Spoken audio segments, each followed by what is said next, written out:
A paz do Senhor, meus irmãos, meu nome é Tiago, eu sou diácono da Assembleia de Deus, Ministério de Oração e Compromisso, também sou professor da Escola Bíblica Dominical e você está assistindo a Bíblia Responde. O nosso vídeo de hoje, o nosso tema é as consequências do pecado.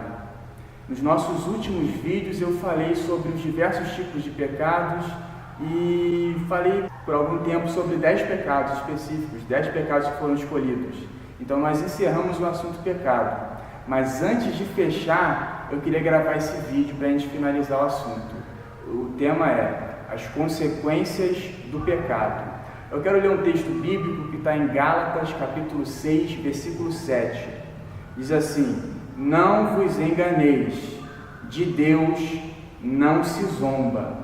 Pois aquilo que o homem semear, isso também ceifará. Não vos enganeis, de Deus não se zomba. Pois aquilo que o homem semear, isso também ceifará. Em outras palavras, aquilo que você planta é aquilo que você vai colher. A gente chama isso de a lei da semeadura.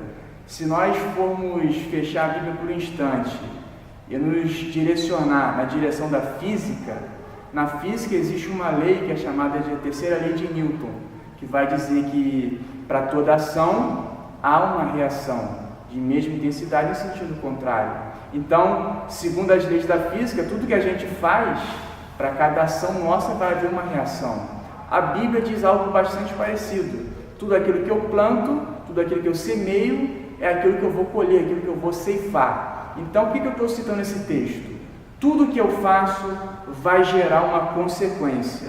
Cada boa ação que eu faço vai gerar uma consequência. Cada ação maligna ou pecaminosa que eu fizer, vai haver uma consequência. Então, o vídeo de hoje o tema é justamente esse, as consequências do pecado. Eu vou exemplificar. Imagine o seguinte: eu vou cometer um determinado pecado, não importa qual seja o pecado. E depois que eu pequei, o Espírito Santo me convenceu do meu pecado e eu me arrependi. Então vamos dizer que eu tive um arrependimento sincero. Eu não sei como é que foi a sua semana. Talvez nessa semana você mentiu, talvez você fez fofoca com o nome de alguém, talvez você enganou, talvez você fez algo que não devia fazer, talvez você olhou para o que não tinha que olhar, falou o que não tinha que falar, fez o que não tinha que fazer, ou deixou de fazer o que tinha que fazer. Eu não sei se você se omitiu em alguma ação, eu não sei se você cometeu um determinado pecado, mas a Bíblia diz que de Deus não se zomba. Aquilo que eu planto, eu vou colher. Então imagine o seguinte: eu me arrependi do meu pecado, eu menti, pedi perdão para Deus, Deus vai me perdoar, se o meu arrependimento for sincero e verdadeiro. Só que o que eu quero falar é uma coisa muito séria. Não importa o pecado que você cometeu. Você pode se arrepender? Sim.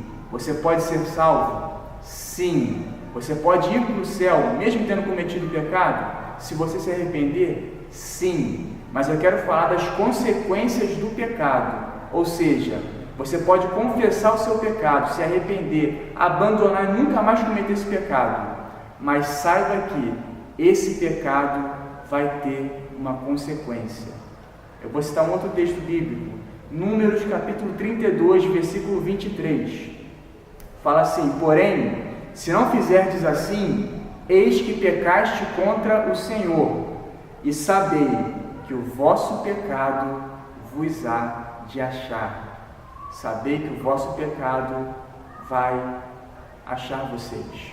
Então não importa o pecado que eu cometi, se foi há muito tempo atrás, todo pecado tem uma consequência. Exemplo, deixa eu exemplificar para ficar mais fácil.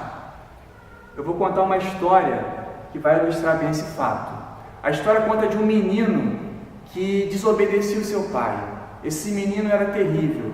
Esse menino errava o tempo inteiro. Esse menino era desobediente, ele fazia coisas que não devia fazer.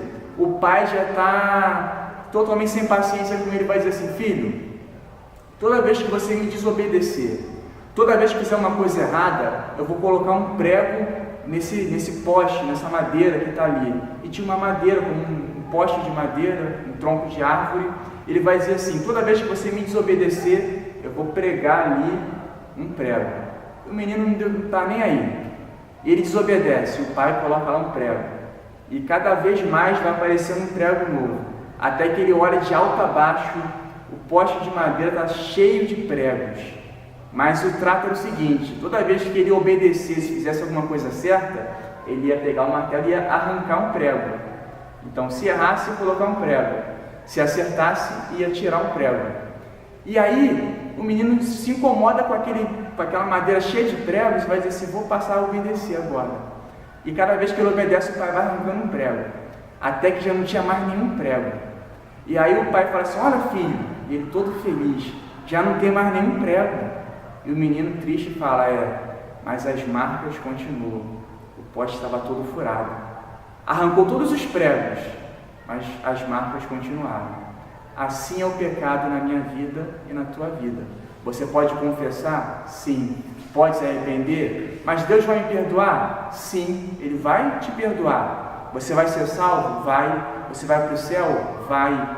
Mas o pecado tem uma consequência. Exemplo: se você passou a vida inteira fumando, você fumou, parecia uma chaminé ambulante, fumou todas, e seu pulmão está totalmente destruído.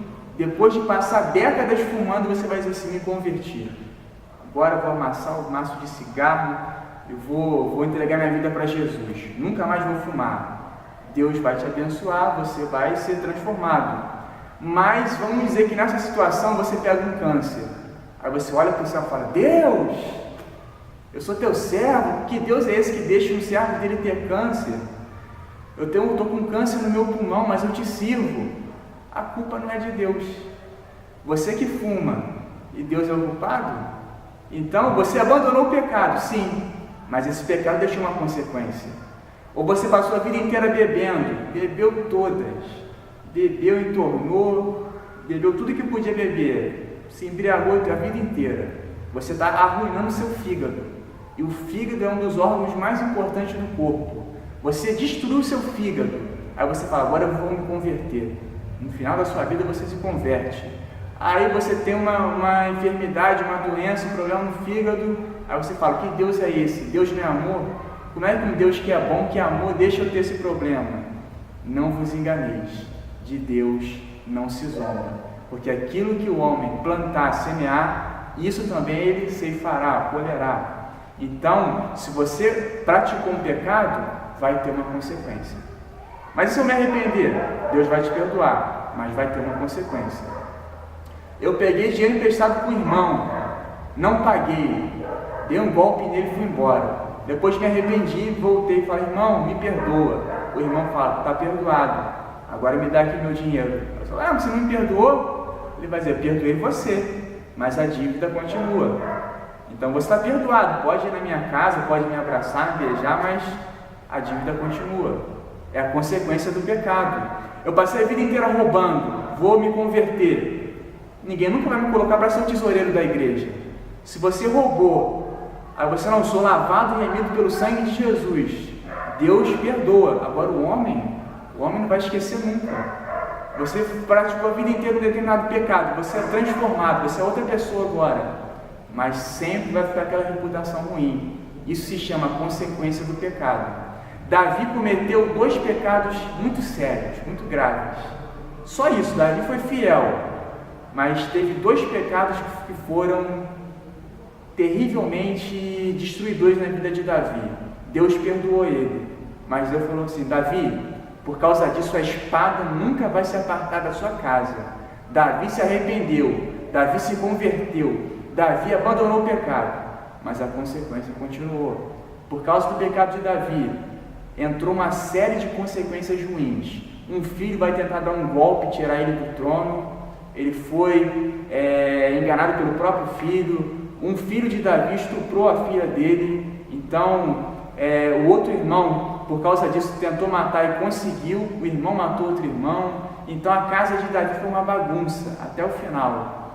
Davi se arrependeu, mas gerou uma série de pecados. O diabo entrou ali na vida daquela família, usou um, usou outro. Quem deu brecha, o diabo usou. Então Deus perdoou? Sim, Deus pode me perdoar? Sim. Deus pode te perdoar? Com certeza pode, mas o pecado tem uma consequência. Eu costumo dizer, a segunda melhor coisa que existe é você se arrepender de um pecado que você cometeu. A primeira melhor coisa é você nem cometer o pecado. Deus gosta quando você se arrepende de uma mentira? Sim. Deus gosta mais ainda quando você não mente. Deus gosta quando você se arrepende do adultério? Sim. Deus gosta mais ainda se você não adulterar. Deus gosta que você se arrependa da fornicação? Sim. Deus vai gostar mais ainda se você não fornicar. Deus gosta que você se arrependa do roubo? Sim. Mas vai gostar mais ainda se você nunca roubar. Então, Moisés escreveu assim: se fizer assim, pecaste contra o Senhor, e tenha certeza que o vosso pecado vos há de achar. Não importa se você cometeu um pecado há 10 anos, 20 anos, está em um erro muito comum. A pessoa fala assim: ah, mas tem tanto tempo. Você já viu alguém rindo, contando uma história, dizendo assim: ah, eu era terrível, eu antes de ser crente eu fazia isso, acontecia, e conta com um sorriso enorme no rosto, como se tivesse perdoado porque foi há muito tempo atrás. Fala: eu dei uma volta naquele irmão ali, mas foi há tanto tempo, eu não preciso mais pagar a minha dívida. E eu menti para aquela pessoa, mas foi há tanto tempo. Aí Moisés escreveu assim: se você pecou, o seu pecado vai te encontrar.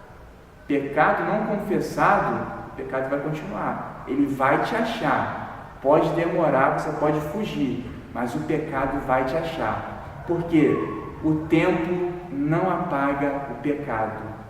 Pode passar quanto tempo for. Pecado não é igual lei que depois de um tempo prescreve. Não, meu crime já prescreveu. Não. Vai continuar, o seu pecado vai te achar. O que apaga o meu pecado então? A Bíblia responde. 1 João capítulo 1, versículo 7. Se porém andarmos na luz, como Ele está na luz, mantemos comunhão uns com os outros. E o sangue de Jesus, seu Filho, nos purifica de todo pecado. Então o tempo não apaga o seu pecado. Se foi há 10 anos, se foi há 50 anos, o seu pecado continua. De Deus não se zomba. O que você plantar, você vai colher.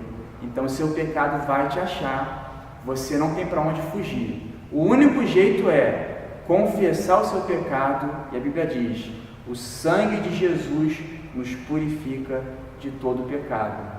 A Bíblia não diz: o sangue de Jesus nos purificou no passado. O sangue de Jesus não te purificou no passado. Também não diz: o sangue de Jesus te purificará no futuro. Também não diz isso. O verbo está no presente. E o sangue de Jesus nos purifica agora, no presente, de todo pecado. O que é isso? Pecou hoje? O sangue de Jesus te purifica hoje, agora. Pecou amanhã? O sangue de Jesus te purifica. Depois de amanhã, todos os dias, o sangue de Jesus nos purifica de todo pecado. Mas é condicional. Qual é a condição? Se, porém, andarmos na luz, como Ele está na luz, eu tenho que andar na luz. Mantemos comunhão uns com os outros. Então, eu tenho que andar onde Deus quer que eu ande, como Deus quer que eu ande. Mantemos comunhão uns com os outros. Eu tenho que ter comunhão com o meu irmão. Então, se eu ando na luz como Deus está na luz, se eu tenho comunhão com o meu irmão, aí sim, o sangue de Jesus me purifica de todo pecado. Mas para isso eu tenho que ter Jesus na minha vida. Eu tenho que aceitar Jesus como meu único e suficiente Salvador. E aí sim, o sangue de Jesus me purifica de todo pecado. Para encerrar esse vídeo, eu quero deixar um salmo. Eu acho um dos salmos mais belos da Bíblia. Salmo 32 diz assim: bem-aventurado aquele cuja iniquidade é perdoada, cujo pecado é coberto. Bem-aventurado o homem a quem o Senhor não atribui iniquidade e em cujo espírito não há dolo. Enquanto calei os meus pecados, olha o que ele fala. Enquanto ele falou assim: não vou confessar meu pecado para Deus. Verso 3: enquanto calei os meus pecados, envelheceram os meus ossos, pelos meus constantes gemidos todo dia, porque a tua mão pesava dia e noite sobre mim, e o meu vigor se tornou em sequidão de estio. Se você encobrir seu pecado, você vai ficar doente, seu osso vai começar a apodrecer. Enquanto você encobre o seu pecado, você pode pegar um câncer, porque esse ressentimento, esse ódio, gera câncer dentro de você. Enquanto você encobrir, não confessar, você vai de mal a pior. O seu pecado vai te achar. Você não pode fugir, vai ter consequência para esse pecado. Aí vem o segredo, verso 5. Confessei-te o meu pecado. O que acontece depois disso? E a minha iniquidade não mais ocultei. Disse, confessarei ao Senhor as minhas transgressões, e tu perdoaste a iniquidade do meu pecado. Então, enquanto ele estava encobrindo, ele só ficou doente. Ia de mal a pior, mas quando ele confessou, ele falou, aí o Senhor me perdoou. Então, essa é a diferença, andar na luz, ter comunhão com os irmãos, ter comunhão com Deus. Aí sim, o sangue de Jesus te purifica de todo o pecado. Mas sem isso, o pecado vai sempre ter uma consequência. Mas eu me arrependi, você vai para o céu. Eu me arrependi, está perdoado, mas vai ter uma consequência. Você vai ter que arcar com a consequência. Eu vou trair minha mulher uma vez só, uma vezinha só. Aí você traiu uma vez só. Essa uma vez só que você traiu, você pegou uma doença sexualmente transmissível, consequência do pecado. A mulher que você traiu, essa mulher com quem você adulterou, engravidou, mas foi uma vez só. Sujou sua reputação. O que vão pensar de você? Então, consequência do pecado. Mas Deus me perdoa? Perdoa, mas vai ter uma consequência. Tu vai ter que pagar pelo teu pecado. Cometi um crime. O que eu tenho que fazer? Peço perdão para Deus? Sim. Mas a Bíblia diz, vai para a polícia e se entrega. Você vai ser preso. Aí sim, depois você sair, você pagou a sua dívida. Mas é a consequência do pecado. Pequei, eu tenho que pagar pelo meu erro. Mas eu pedi perdão, mas vai ter uma consequência. Então, se eu adulterei, vai ter consequência. Se eu matei, vou ter que responder porque eu matei. Se eu pequei, eu vou ter que responder. Mas Deus me salva? Pode até salvar. Mas você vai ter que ir para a cadeia. Você vai ter que sofrer a consequência. Você vai ter que passar por alguma coisa. De Deus não se zomba. O que você plantar, você vai colher. Para toda ação, há uma reação. Então isso, acredito eu, que encerra o nosso vídeo de hoje. O assunto é as consequências do pecado. Todo pecado tem consequência. A Bíblia diz que o salário do pecado é a morte, mas o dom gratuito de Deus é a vida eterna. Então, o segredo é, confessa o teu pecado, abandona o pecado, muda de vida, Deus vai te perdoar. Mas a consequência continua. A história do menino. Tirou todos os pregos, mas as marcas continuam. Então, isso encerra o nosso vídeo de hoje. Qualquer dúvida, mande para o nosso Facebook, para o nosso e-mail que aparecer na sua tela. Qualquer dificuldade que você tenha, qualquer assunto que você quiser que eu fale, é só você enviar para a gente. Lembre-se sempre, qualquer dúvida, saiba, a Bíblia responde.